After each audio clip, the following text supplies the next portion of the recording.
Qu'est-ce que c'était que ce Grand Prix, mais complètement démentiel les gars. On est qu'au premier Grand Prix de la saison 2025 de Formule 1 sur 24 Grands Prix. Et vraiment entre les 3 safety cars, les McLaren qui partaient à la faute, les abandons qui continuaient et puis une météo complètement capricieuse, on a eu vraiment un premier week-end mais complètement démentiel. Aujourd'hui vous l'avez compris, on est là pour le débrief du Grand Prix d'Australie. Première manche sur 24 de la saison 2025 de Formule 1, les tops et les flops de ce Grand Prix d'Australie. C'est parti. Lando Norris est donc le premier vainqueur de la saison 2025 de Formule 1, 5e victoire en Grand Prix pour Lando Norris après les 4 obtenus l'année dernière. Verstappen termine 2e, Russell 3e, Anthony 4e, Albon 5e, Stroll 6e, Hülkenberg 7e, Leclerc 8e, Piastri 9e, Hamilton 10e, Gasly 11e, Tsunoda 12e, Ocon 13e et enfin Biermann termine dernier du Grand Prix 14e.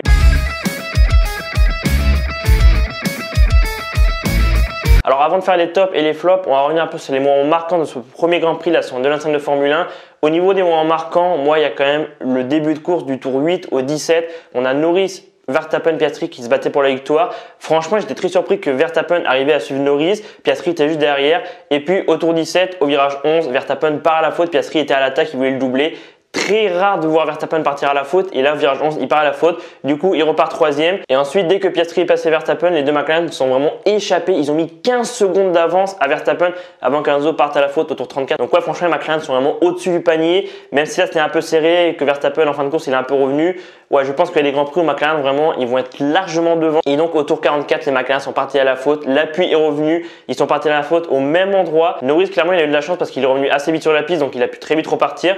Piastri malheureusement il est revenu assez tard sur la piste, du coup il a glissé, il est parti en tête à queue, il s'est retrouvé bloqué dans l'herbe et là j'étais en mode mais comment il a fait, est-ce qu'il est arrivé à repartir, il a perdu gavé de temps, il est reparti, il est arrivé à finir en 9e au final, mais c'est vrai que c'est dommage pour Piastri parce que je pense que le doublé était largement acquis pour McLaren, ils avaient de l'avance sur Verstappen même si voilà, après que Bortoleto et Lawson soient sortis, je pense que voilà, Verstappen ne serait pas passé, McLaren serait échappé de nouveau et peut-être que Piastri justement aurait gagné ce Grand Prix d'Australie. C'est dommage. Un des autres faits marquants pour moi de ce Grand Prix d'Australie, c'est Hamilton qui a retrouvé en tête au tour 47.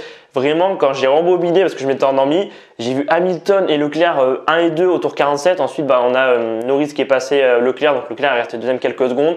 Hamilton pendant quelques secondes il était premier, j'étais en mode attends, Ferrari sont 1 et 3.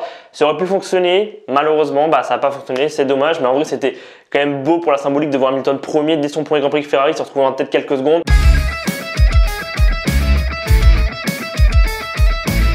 On commence par les tops de ce Grand Prix d'Australie. Pour commencer, c'est Antonelli. Quel week-end Antonelli! Presque pas d'erreur, il a juste fait un tête à queue en début de course quand il a doublé Hülkenberg, ensuite il a fait un tête à queue, du coup il a dû repasser Hülkenberg.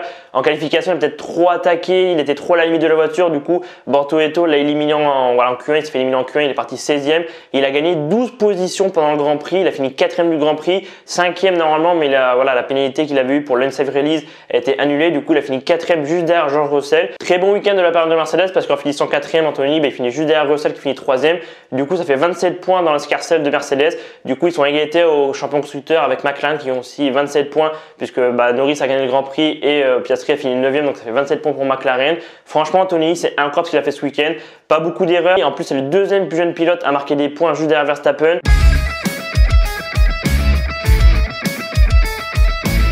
Ensuite on a Lando Norris dans les tops, évidemment très belle course de Lando Norris, il a fait la pole le samedi. En course, évidemment, il s'est loupé au tour 44 comme Oscar Piastri, mais il a géré de bout en bout, il a juste perdu la tête de la course, après son erreur au tour 44, il est rentré au stand, Verstappen après la tête de la course quelques tours, mais vraiment un week-end magistral de la part de Lando Norris, la pole position et ensuite la course vraiment il a mené de bout en bout et franchement il a fait très peu d'erreurs et c'est ce qu'on voit de la part de Lando Norris l'année dernière, il a fait beaucoup d'erreurs justement face à Verstappen. Et très belle course de Lando Norris, très belle gestion ce week-end, il a fait vraiment un sans faute pour moi, donc franchement il faudra voir ce qu'il va faire aussi lors des prochaines courses. Bravo à Lando Norris pour cette 5e victoire en Formule 1.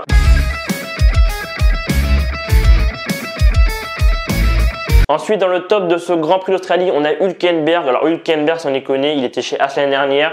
On sait que Hülkenberg, quand il a une voiture qui peut chercher les points, il va les chercher. Il a profité des conditions météorologiques. Il a fini 7e Hülkenberg. Sauber, il marque 6 points ce week-end. Ils ont déjà marqué plus de points que l'année dernière. Je rappelle que l'année dernière, Sauber, vraiment, c'était une merguez. C'était la dernière force du plateau. Et Joe, grâce à des évolutions lors des dernières courses, il a marqué des points au Qatar. Donc avant le dernier Grand Prix, donc pour l'avant-dernière manche, Joe a marqué des points. Du coup, il avait un peu sauvé la son de Sauber pour marquer des points. Du coup, 4 points, il avait marqué Joe l'année dernière au Qatar et là en une course Hülkenberg 6 points, Sauber a déjà marqué plus de points que l'année dernière.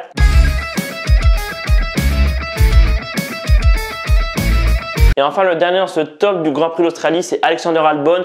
quelle course d'Alexander Albon, mais aussi de Williams, parce que les deux Williams étaient en Q3. Alexander Albon, il a fait une très belle course et aussi une très belle qualification, puisque les Williams étaient qualifiés P6 et P10. Et puis Albon, il a vraiment oscillé entre la 4e, 5e et 6e place. Et au final, il finit 5e. Il y avait eu la pénalité d'Antonelli qui l'avait remis 4e. Mais au final, il finit P5, Alexander Albon. En vrai, 10 points pour Williams, c'est vraiment très bien. Il débute très bien la saison. On sait que la Williams sur un tour rapide, vraiment, elle est incroyable. Et je pense que toutes les qualifications cette année, je pense que les Williams vont pratiquement être tout le jour en Q3 et je pense qu'il y aura au moins toujours une Williams en Q3 cette année. On verra sur les prochaines courses. Mais ouais, très belle course d'Alexander Albon. P5, franchement, très content parce que Albon, c'est un pilote que j'apprécie beaucoup.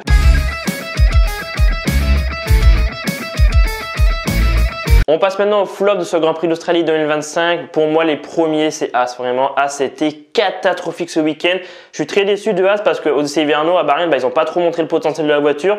Du coup, vu le potentiel de la voiture l'année dernière, je me suis dit, bon, ils ont un peu fait comme l'année dernière aux essais hivernaux en 2024. Du coup, ils ont un peu caché leur jeu. Et ensuite, voilà, dès les premiers Grands Prix, on va voir vraiment le potentiel de la voiture. Je pense que le potentiel de la voiture, ça va être à peu près le même que l'année dernière. Et au final, Haas, ils étaient nulle part ce week-end.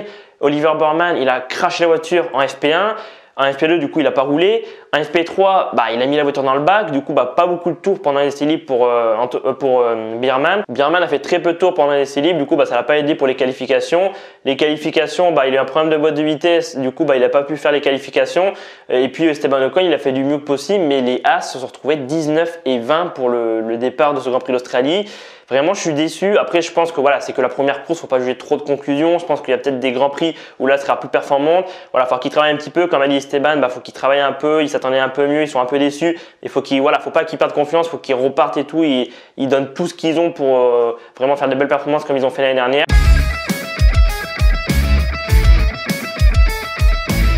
Ferrari sont dans les flops de ce Grand Prix d'Australie 2025. Je suis très déçu de Ferrari, je m'attendais à beaucoup mieux.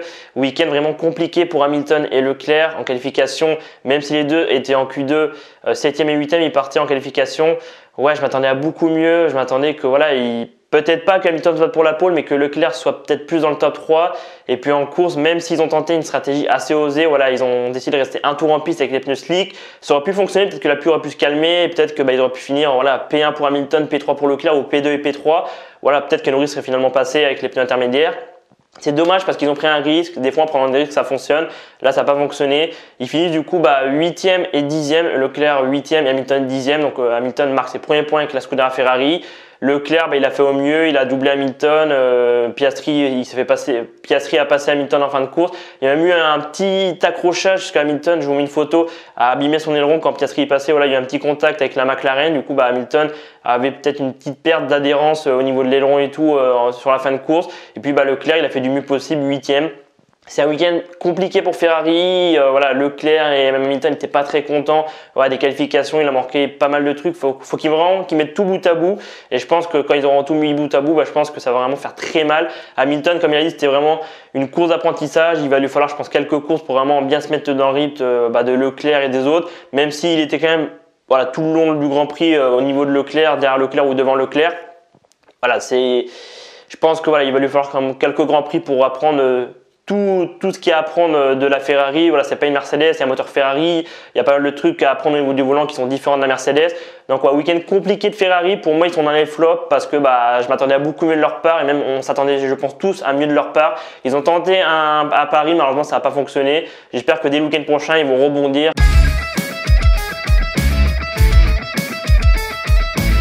Dans les flops de ce Grand Prix d'Australie, on a évidemment Oscar Piastri. C'est vraiment très dommage de le mettre dans les flops parce qu'il a vraiment une très belle qualification. Il s'est qualifié P2 derrière Lando Norris le samedi. En course, même s'il s'est fait passer par Verstappen, à un moment donné, il a poussé Verstappen et Verstappen est parti à la faute. Du coup, il était en attaque pour acheter la victoire. Il a attaqué Lando Norris. Et puis au tour 44, la pluie est revenue et les deux McLaren sont partis à la faute comme j'ai dit tout à l'heure. C'est vraiment, je pense, le fait marquant de ce Grand Prix d'Australie où les deux McLaren partent à la faute au même endroit. Lando Norris revient sur la piste plus rapidement que Oscar Piastri, du coup il peut prendre le virage. Malheureusement, Oscar Piastri, il revient plus tard sur la piste et du coup il perd le contrôle à la monoplace, il part en tête à queue, il se retrouve tanké, il se retrouve bloqué dans l'herbe et il arrive à repartir, mais beaucoup de temps de perdu. Il repart, je crois, dernier de la course si je ne me trompe pas. Il remonte, il finit P9 en doublant tout le monde et en doublant Hamilton. Il n'est pas arrivé à doubler Charles Leclerc. C'est vraiment dommage parce que je trouve que ce week-end, je trouve qu'en fait, depuis qu'il arrive en Formule 1, donc en 2023, c'est un peu une année voilà, d'apprentissage. L'année dernière, en qualification, il faisait de très belles qualifications. Il a remporté 2 victoires l'année dernière. Mais je trouvais qu'en course, il était toujours très loin de Lando Norris. Et moi, j'avais trouvé qu'il avait fait une meilleure saison en 2023. Même si c'est vrai que l'année dernière, il a gagné 2 victoires. Ouais, je trouve qu'en course, il lui manquait pas mal de trucs l'année dernière pour être au rythme de Lando Norris. Et chercher Lando Norris. Là, sur le Grand Prix d'Australie, on a vu ce week-end que il était dans le rythme de Lando Norris, il était en bataille avec Lando Norris, même s'il n'est pas allé chercher, même s'il ne l'a pas dépassé. Je trouve que là, Oscar Piastri, cette troisième saison, il va monter en puissance et je pense que Lando Norris va voir que il monte plus en puissance.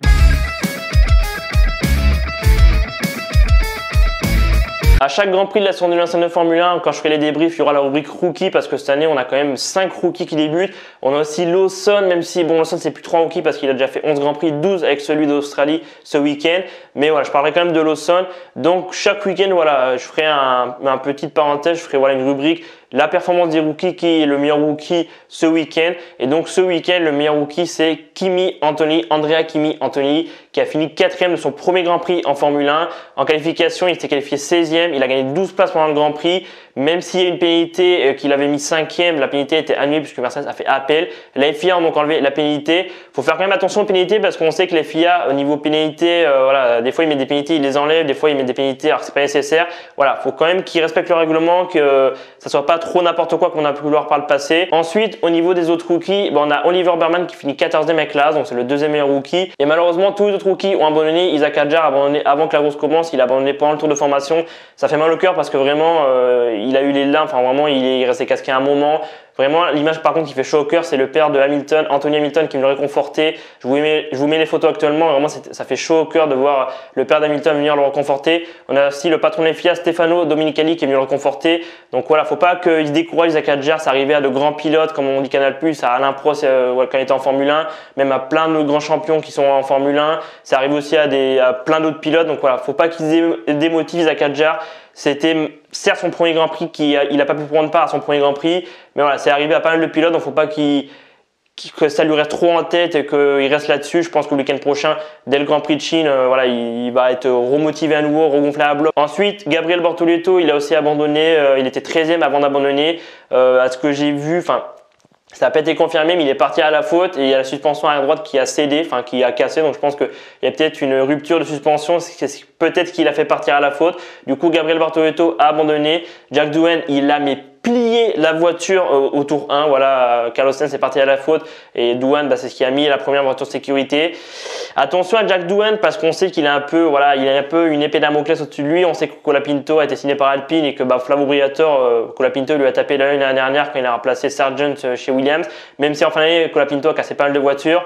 Voilà, faut faire attention. Doohan, on sait que il est un peu en sursis, on ne sait pas combien de courses il va faire. Premier Grand Prix, il s'était qualifié, je crois, 13e, si je ne me trompe pas, Jack Doohan en qualification. Et puis Gasly s'était qualifié P9. Et là, en course, il a craché la voiture. Après, c'est des conditions particulières sous la pluie. Il n'a jamais vraiment roulé avec une Formule 1 sous la pluie. L'année dernière, il a fait le Grand Prix d'Abu Dhabi, mais il pleuvait pas.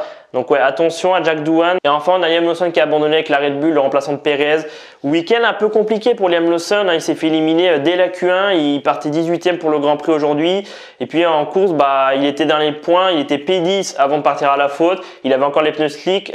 Donc ouais, Lawson, c'est pas trop ça. Alors, je sais que Liam Lawson, il a déjà 11 Grands Prix, 12 avec ce Grand Prix d'Australie. Donc il est plus trop considéré comme un rookie.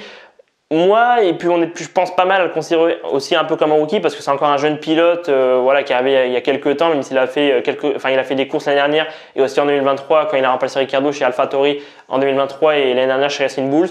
Pour moi, ça reste un peu un rookie, même s'il a un peu plus d'expérience que Bortoleto, Hadjar, Doohan, Birman et Antonelli. Mais voilà, Liam Lawson, week-end un peu compliqué, assez loin de Max Verstappen. Faudra voir sur les prochains Grands Prix ce que ça va donner, mais faut pas qu'il fasse comme Perez parce que je pense que s'il fait comme Perez, il pourrait très vite se faire remplacer par Tsunoda. Tsunoda s'est qualifié 5e en qualification. Voilà, vraiment très belle performance de Tsunoda. Il a fait une très belle performance. Je crois que sa meilleure performance à Tsunoda, c'était 4e au Brésil l'année dernière quand il pleuvait. Donc voilà, si Liam Lawson il commence à faire des courses comme il a fait ce week-end, qui fait un peu comme Perez, qui se retrouve hyper loin de Verstappen. Après, on sait que Red Bull n'ont pas demandé à Liam Lawson de se retrouver devant Verstappen, mais il faut qu'il soit quand même pas loin derrière Verstappen. On sait que c'est le pilote numéro 2, ça y a aucun souci. Après, il faudra voir si Verstappen il s'en va l'année prochaine chez Aston Martin, chez Mercedes. Il y a des rumeurs qu'il pourrait aller rejoindre Adrien Newey ou peut-être chez Mercedes. Toto Wolff, on sait qu'il veut. Donc peut-être que Liam Lawson, ça va être le futur de Red Bull. C'était son premier Grand Prix avec Red Bull. Je pense qu'il faut pas trop juger. Voilà, c'était un week-end assez particulier.